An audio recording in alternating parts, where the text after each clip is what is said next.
Hello, everybody. It's a big pleasure to be again with our Poultry School audience.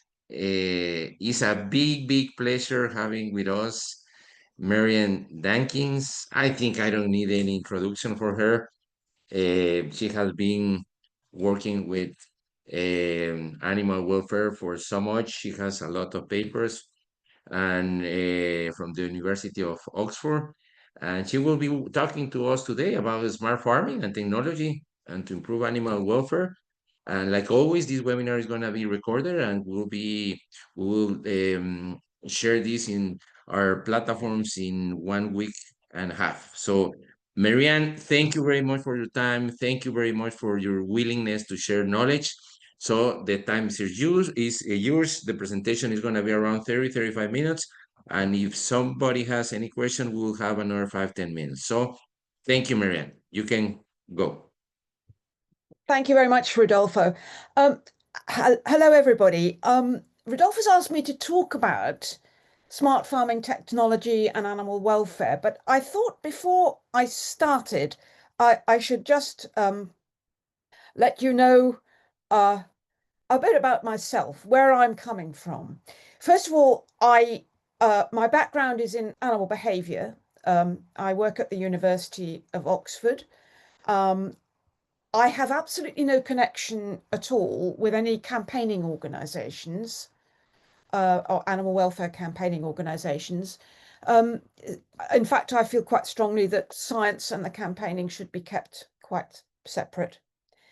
Um, my funding comes from the UK government, from an American charity called the Foundation for Food and Agricultural Research, FAR, which has a project called the Smart Broiler Project, which is co-funded with McDonald's, aimed at introducing welfare into technology and developing technology that will improve broiler welfare and very much involves the industry, plus a grant from the Cobb Breeding Company. So my funding comes from industry. It in no way comes from campaigning organizations. I firmly believe that research needs to be done on commercial farms if it is to be relevant to farmers. That small-scale research in universities is important as a first step, but it has to be followed up by proper research on commercial farms, because there is such a difference between a pen with 10, 20, even 200 birds and the conditions that are experienced on a commercial farm. With all the challenges that has. So it's absolutely essential that we have to do research with the industry if it is to be relevant to industry. And as a consequence, I work with large commercial poultry companies in the UK, in the US, in Hungary, Switzerland, and most recently in Poland. And finally, my final starting position is that I also believe that if smart farming technology is going to improve animal welfare, it has to be financially viable. It has to give a return on investment. If it doesn't, if it's not financially viable, it won't be used. If it's not used, it won't help animal welfare. So I think it's got to go. Welfare and efficiency have got to go absolutely hand in hand. So that's just a little bit about me. Rodolfo's asked me to talk about smart farming and animal welfare. So an obvious starting point is, well, what is smart farming technology? I think the first thing to be said is that it covers a huge range of different things. It's sometimes called precision livestock farming, PLF, agri-tech, ag-tech, e-farming, but it covers absolutely a very wide. It's not one thing. It covers many different things. For example, it covers the increasing number of different sensors we now have for measuring things about animals. We can detect their movement, the sounds they make, the heat given off by their bodies, things going on inside their bodies, their behavior, and so on. It also covers what you might call big data, putting together the experience of different farmers to develop best practice. And the more data we can collect about things which go well and things which go badly, obviously, the easier it will be, and the more data more valuable information we will get out of such big data. And the advent of AI is going to probably revolutionize that. But farmers can learn from other farmers. And if it turns out, for example, that farms that do A do better than farms that do B, then that would be a very valuable thing to learn, people learning from each other, developing best practice. It also covers a whole range of things of management, computer-based decision-making. So you could see that actually farming technology has been around for quite a long time, because the technology for computer control ventilation and heating is widespread. It just is that more recently, so many more inventions and technological innovations have come aboard that it's becoming something of a revolution. And the change into using technology has gained an enormous amount of momentum recently. Obviously, I can't cover everything, and I shall have to be quite selective in what I talk about.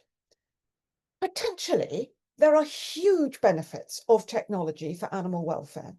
Most notably, you can have 24/7 monitoring of health and welfare.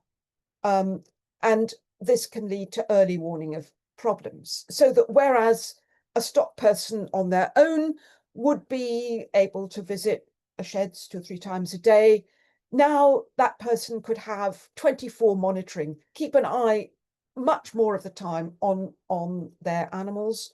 They would have early warning of the problems. They could have interventions to prevent the problems becoming serious in the first place. And this has the potential to lead to much better flock and herd management with higher health status.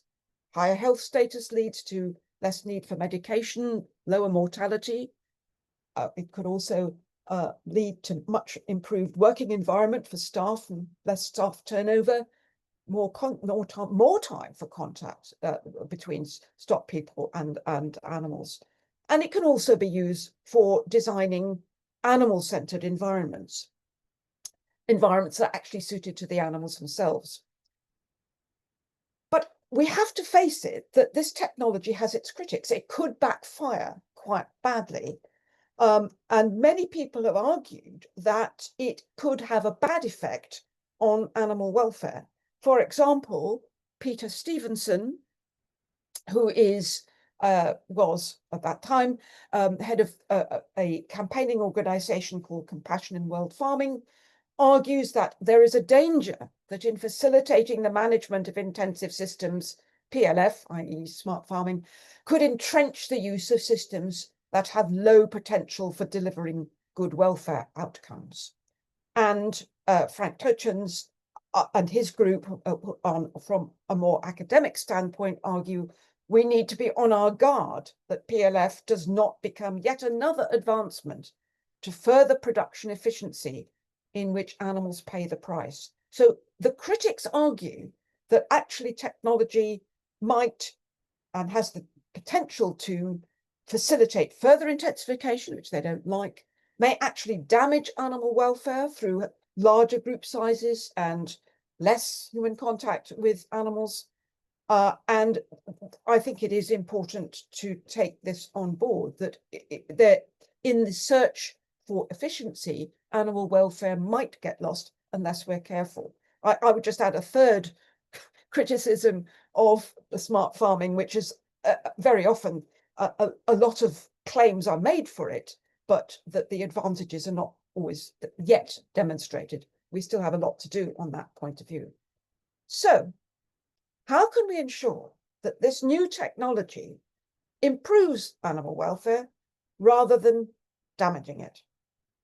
And we're going to talk about what I call the 3 Ds, which are 3 ways in which we can help to ensure that the welfare of animals improves as a result of technology rather than decreases.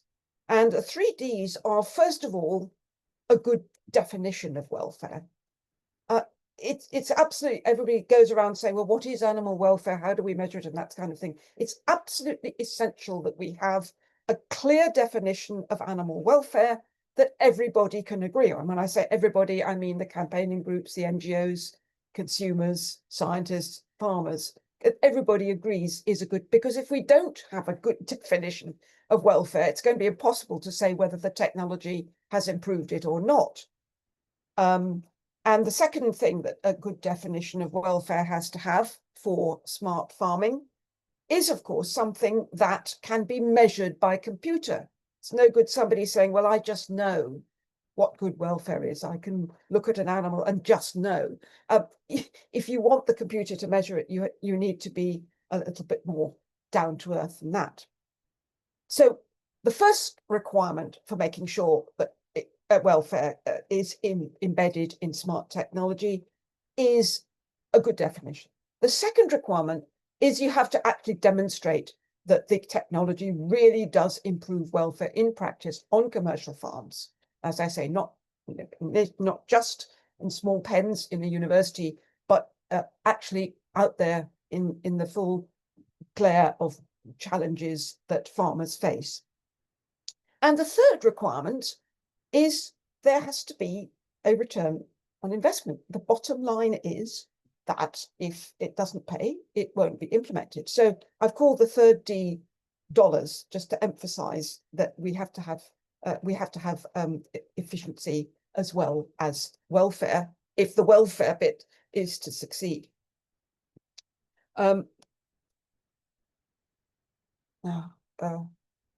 Yes. So first of all, defining animal welfare. Now, what is animal welfare? You've probably come across at least two definitions that are widely used: the 5 freedoms and the 5 domains. And just to remind you, the 5 freedoms, which were originally put forward in 1979 by the Farm Animal Welfare Council in the UK, freedom from hunger and thirst, freedom from discomfort, freedom from pain, injury, or disease, freedom to express normal behavior, and freedom from fear and distress. And you could see that if you ensured those 5 things, you would have a fairly good indication of good welfare. The 5 domains are a more recent attempt to be a bit more positive.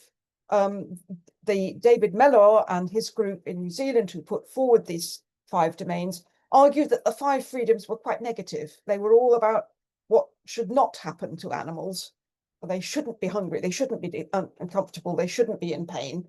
And they wanted to stress the more positive aspects that were needed to achieve good welfare. And so they talked about good nutrition, good environment, good health, the right behavioral interactions, all leading to what they hoped was the mental state. Now, these are fine as kind of aspirations for animal welfare, but let's face it, they are a bit vague. How do you actually put them into practice? They don't tell you what you have to really measure or what you actually have to do. They are a bit, as I say, they're aspirational. They're great, but they do need a bit of bringing down to earth, shall we say? And so I would suggest that they need the essence of both of them can be put into 2 requirements: that the animals are healthy and that the animals have what they want. Clearly, good physical health is an absolute primary requirement for animal welfare, as will be seen from both of these. You know, the first 3 of the 5 freedoms are all about physical health, being not hungry and freedom of discomfort, free of pain, injury, and disease. And again, the 5 domains emphasize the importance of physical health, the right nutrition, the right environment, the right health. But of course, physical health, while it is absolutely essential, it's the foundation of all good welfare. It's not, there's more to good welfare than just not being dead or not having an injury. Um, and I think you can sum that up by saying what we mean by that extra bit is, and what they're trying to get to here by this rather vague term mental state, is basically animals having what they want. Now, for the rest of the talk, I'm going to talk particularly about the animal health aspect of animal welfare.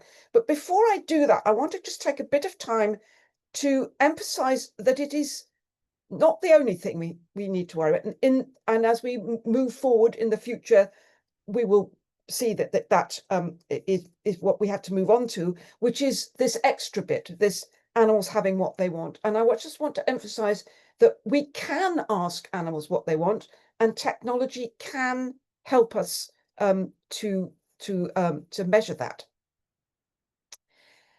So one very good way of working out what animals want and whether they actually want the enrichment that you've given them is to ask a quite simple question, which is, do they use it? So, for example, if you were to give broilers a bale and they didn't use it, well, you couldn't really argue that you'd improve their welfare by giving them bales.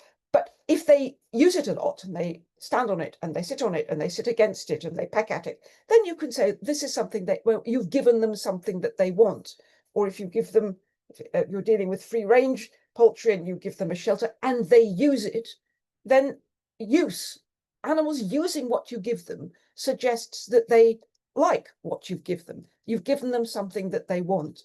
And I think here, technology is going to make it much easier for us to measure what animals want, because in the past, measuring what animals use would be done by somebody sitting in a chicken shed with a pen and paper and writing down whether or not the animals were using something. Whereas, of course, with cameras, we can have 24/7 monitoring. We can have much, much better ideas of what they use and what they want.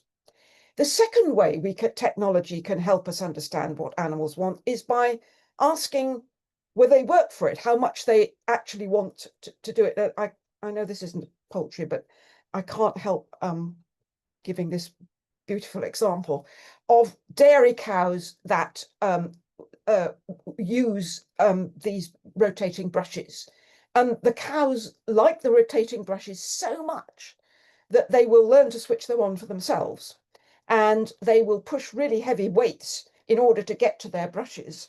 And they prefer to use their brushes than they do outside scratching posts. So giving them brushes is giving them something what they want. They in this particular case, it suits both the cows and the farmers. So the farmers get clean cows and cows get this nice feeling. So again, you can show what animals will actually work for, what they find rewarding. I don't know a comparable example with chickens, but you can certainly get chickens to push weights to get what they want, and ask them whether they want perches, whether they want to be in the dark or whatever it is, and you can get them to work. And technology will help us enormously with that. So if we ask animals what they want, do broilers want to perch, for example? We can also ask what sort of perches they want. And technology provides us with much, much more information than we could get in just by pencil and paper. We can begin to look at different requirements for roosting at night versus perching during the day, perching to obtain resources or to avoid heat or to avoid the attentions of other birds. We can look at whether perching varies with age. Are there differences between males and females? Are there even individual differences in different animals? So the idea that you could actually improve your measure of welfare by asking animals what they want is entirely realistic and will be helped by technology. But that's slightly, but aside, that's just aside before I get back to the main theme here, which is the second requirement, which is to demonstrate the benefits of the technology. And although, as I said, I think there are these two elements to animal welfare, I'm going to focus on this animals are healthy for the rest of the talk, because this is so fundamental. If we can get that right, then we'd be in much better position to talk about all these other things, animals having what they want. If we can't use technology to get animals healthier, then I think it has failed. That must be our primary goal. Can technology improve animal health? And the reason I am emphasizing this is that good health is the foundation of all good animal welfare. Indeed, it's the foundation of when we talk about humans. Even when we talk about human welfare, we talk about life expectancy, we talk about infant mortality. Health isn't the only thing about welfare, but my goodness, if you don't have health, it's very difficult to say that you've got good welfare. If a farm has high mortality, a lot of sick animals, and animals that are lame, you don't have good welfare. That you've got to fix the good health as absolutely the foundation. So I'm going to concentrate now on demonstrating the benefits of technology for improving animal health. Now, if we look at how welfare is actually interpreted in practice, for example, by the IPWA, we see that most of the key welfare indicators for broiler chickens are indeed related to health. They're things like foot pad condition, leg condition, mobility, mortality, and many of these are assessed after death. They're not assessed on living birds, which I think is an important way in which technology can help us. It can help us move from just assessing birds after they've died to assessing living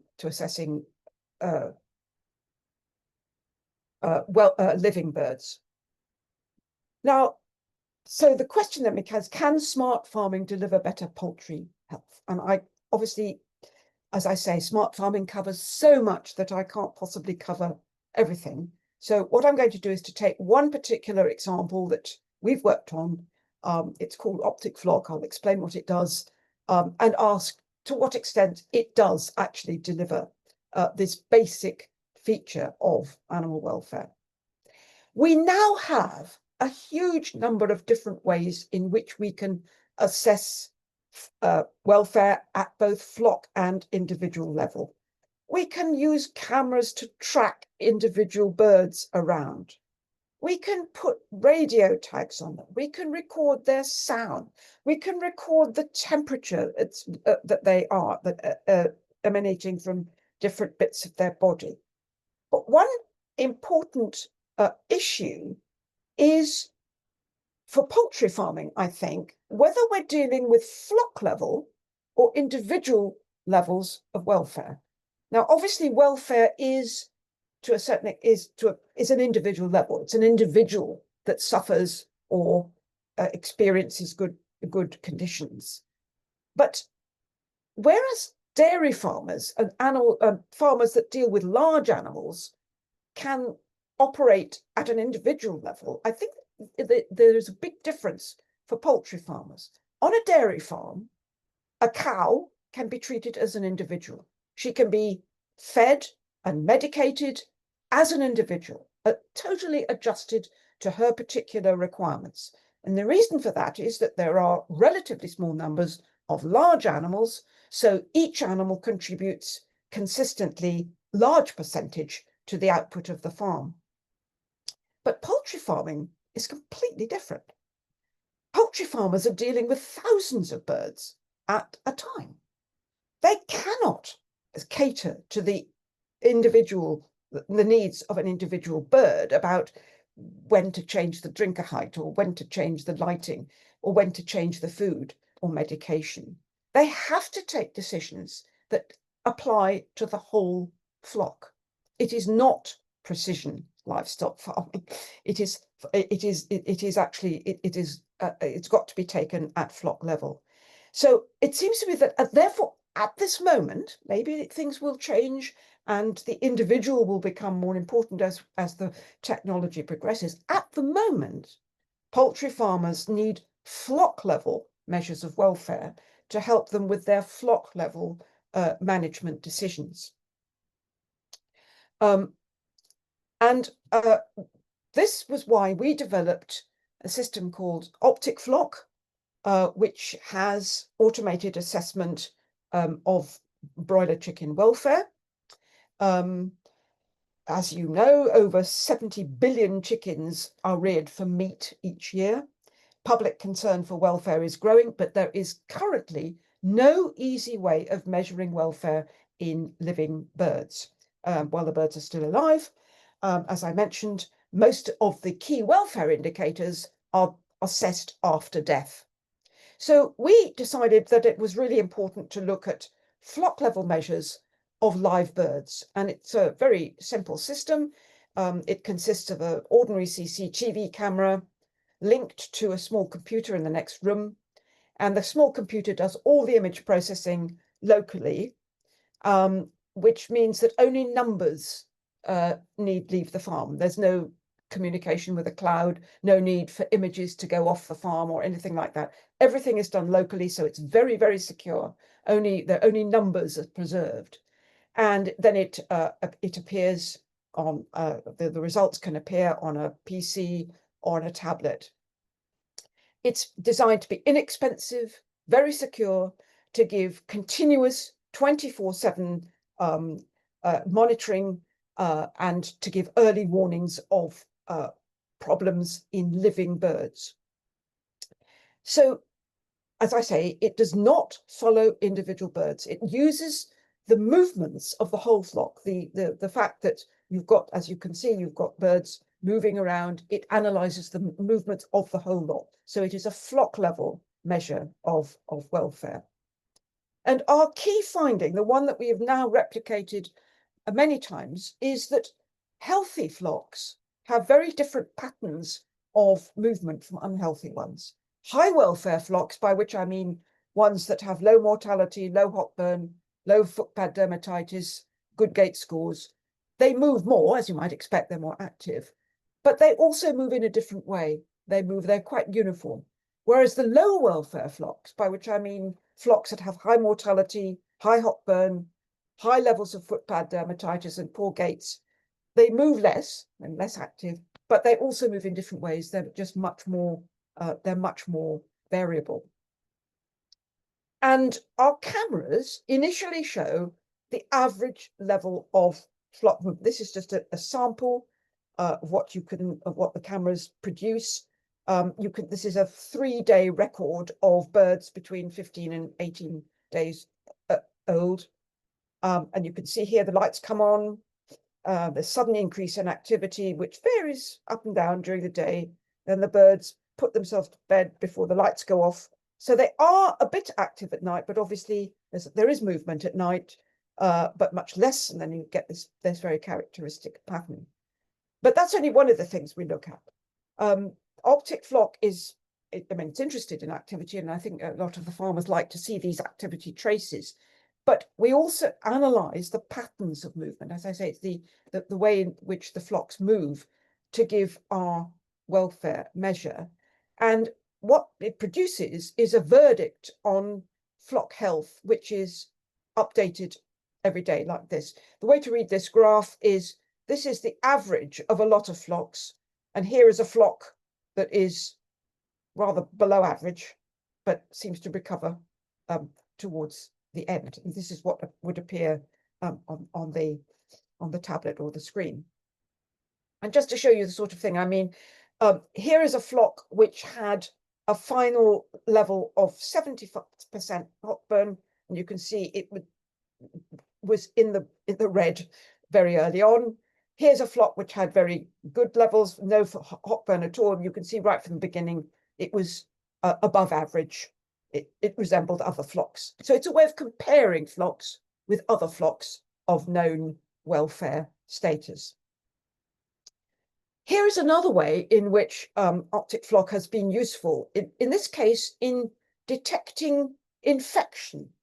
Now, this was a study we did in which we had our cameras in houses, and we also collected fecal samples from the birds at 21, 28, and 35 days.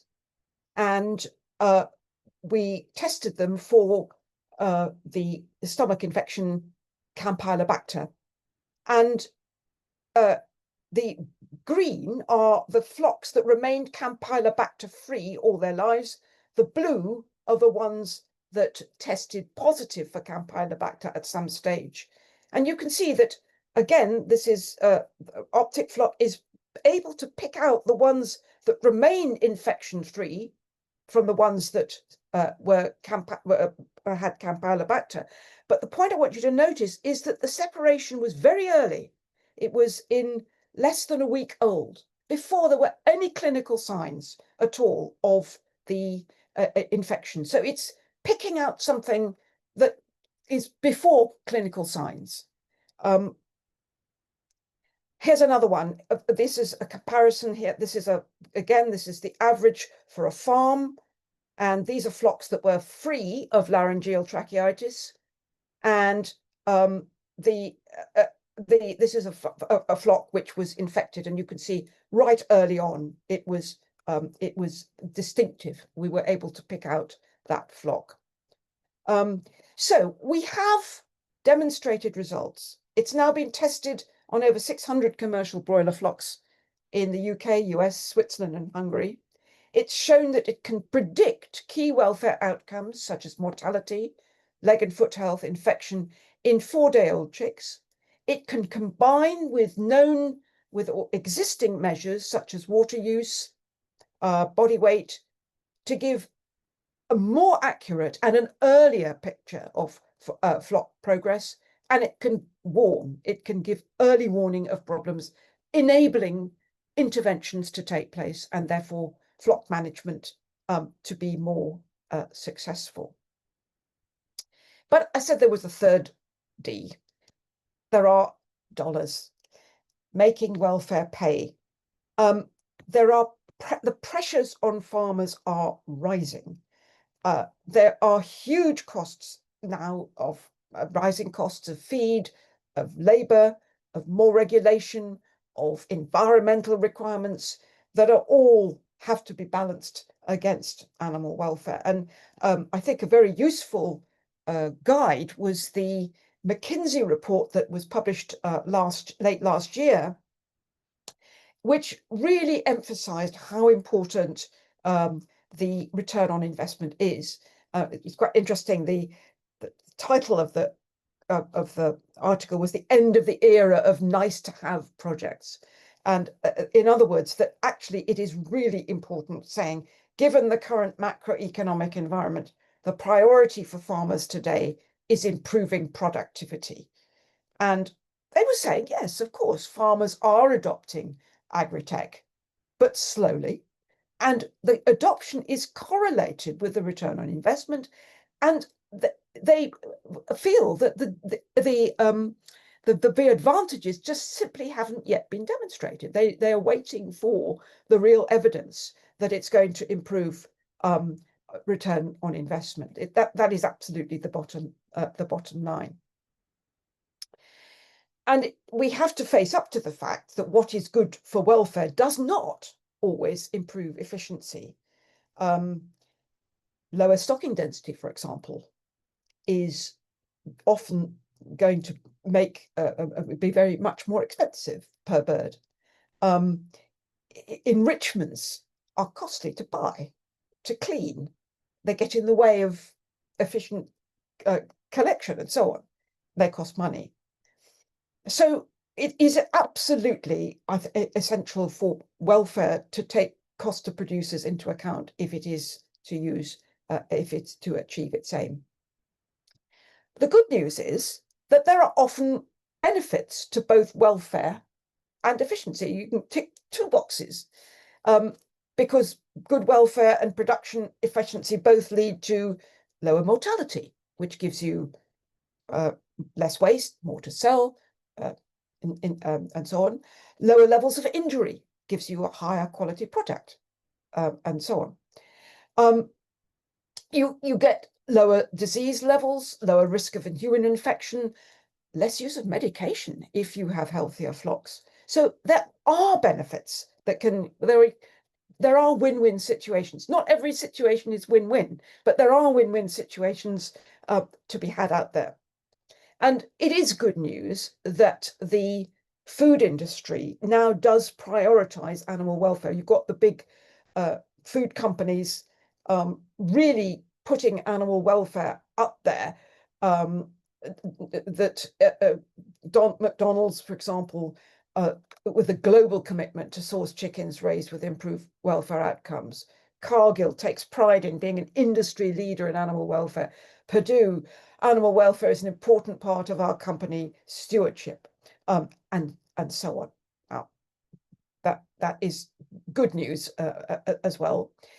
And so, but I think it does need much more backing and so on. And one of the things we're doing at the moment is we are trying to look for the financial benefits of good welfare. And one of the things that's come out, which is just preliminary at the moment, which is actually very interesting, is that very often you can actually get positive effects on feed conversion ratio of good welfare, simply because if you keep more birds alive, then you're going to have a better feed conversion ratio. Feed conversion is often thought of as animals converting feed into meat, which is fine.